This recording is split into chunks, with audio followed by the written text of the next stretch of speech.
अलि लाजो मर्नु भयो। 36 सालमा सायद नानीहरूलाई थाहा छैन होला, कांग्रेसको नारा के थियो भने सरकार आफै नाङ्गिन्छ, सस्तो लाठी गोलीले नेपाल पक्कै बिउजिन्छ, न्यायको चर्को गोलीले भन्थ्यो। यही सरकार छ अहिले नेपाली कांग्रेसमा। कहाँ छ त सरकार? हो, यही हो त देशको परिवर्तन भनेको।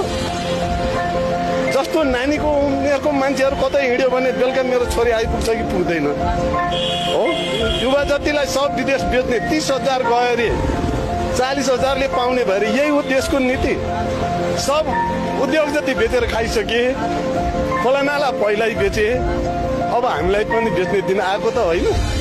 यस्तो छ, अब कसरी भोट हाल्ने, भोटै नहाल्ने भन्नमा पनि अलिकति पाएको अधिकार, त्यो त सोच्नै पर्छ होइन। तर यिनीहरूको पनि कुनै दिन आउला। मलाई लाग्छ हिजो पनि थिए तिमी 5 सरकार म 6 सरकार भन्ने मान्छेले पनि घोडा टेकेको देश हो यो। सत्यको भूमि हो।